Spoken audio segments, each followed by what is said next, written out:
Votre bulletin d'information communale, BIC. Paul Derklé dañ bëggoon xam lan moo waral dox bi tey ak lan moo tax nga choisir def porte à porte.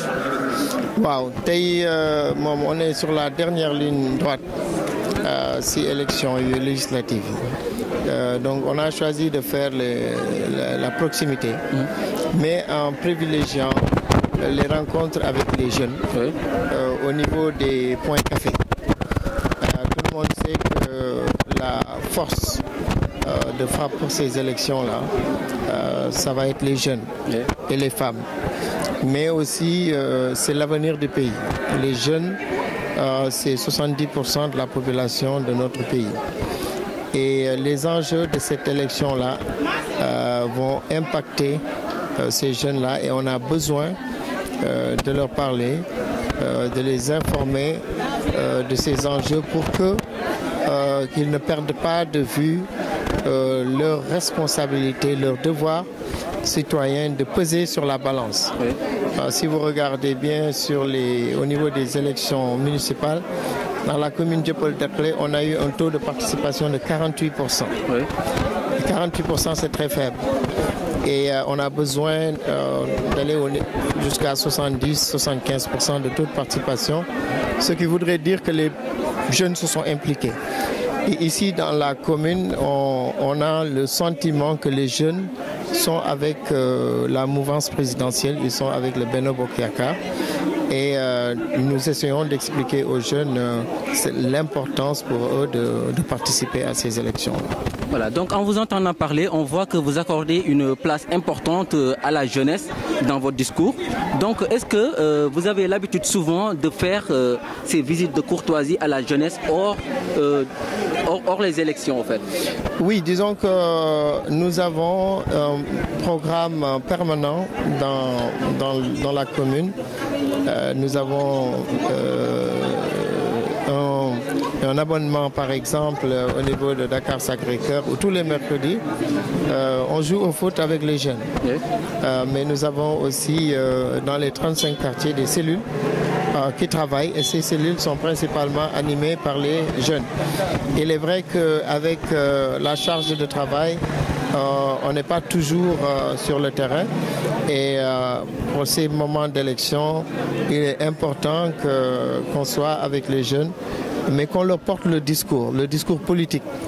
En dehors des élections, vous ne pouvez pas toujours porter ce discours politique, mais aujourd'hui, avec les enjeux qui concernent la paix et la stabilité de ce pays, qui concernent l'orientation, la vision du président Macky Sall, il faut qu'on partage avec les jeunes.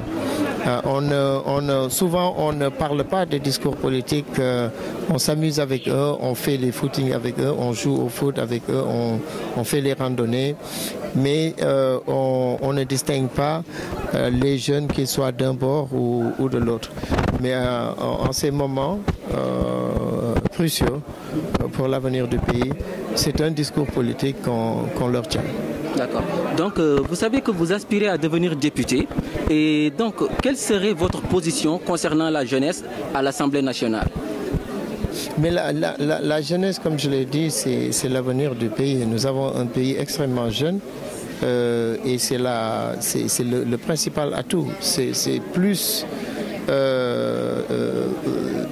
une ressource beaucoup plus importante que le pétrole ou le gaz. Donc il faut préparer cette jeunesse, il faut bien l'éduquer, il faut bien la former pour qu'elle soit en mesure de compétir avec les autres jeunes des autres pays.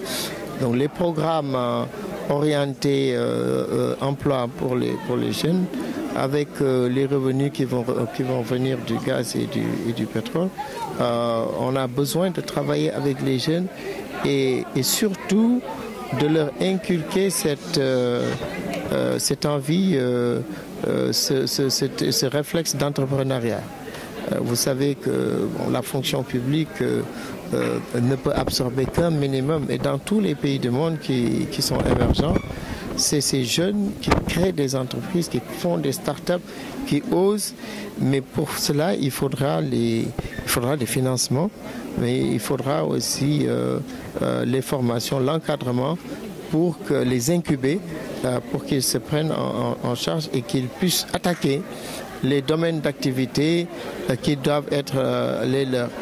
Ça, c'est pas évident parce que souvent on a le réflexe de faire ses études et d'être casé dans un emploi. Il est de notre devoir de leur montrer qu'en réalité, il y a beaucoup plus d'emplois qu'on peut créer sur les startups et sur le domaine privé. D'accord. Attendons donc à notre dernière question.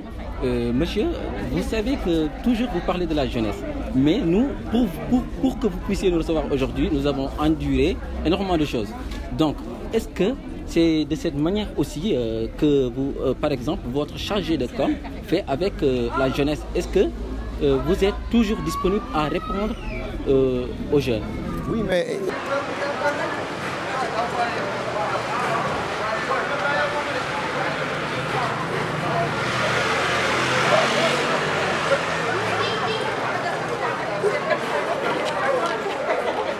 Et on le fait. Donc ça montre notre disponibilité. Là, vous voyez que tout le monde s'est arrêté. On a fait un stop pour vous parler. Et c'est parce qu'on juge qu'il est important de parler à la jeunesse. Je vous ai profilé très rapidement pour voir que vous êtes des jeunes et qu'il faudrait qu'on vous donne aussi l'opportunité de vous adresser à nous, mais aussi de vous adresser aux autres. C'est pas que moi. Peut-être j'assume ce leadership, mais il faudrait interviewer aussi les autres. Mais nous avons une totale disponibilité pour parler à la presse. Encore, si c'est des jeunes, on est encore davantage motivés. Okay. Et vous pouvez revenir encore et je vous convie à rester avec nous pour le restant, parce que là on est jusqu'à minuit. Hein? Ah oui. Vous pourrez rester avec nous? Non, parce que là, on s'apprête à partir et vraiment merci beaucoup, monsieur le directeur. C'est moi qui vous remercie. D'accord. Merci. Ok, merci. Et faites votre devoir, allez voter. Ok. Pour Benno Bokk Yakaar.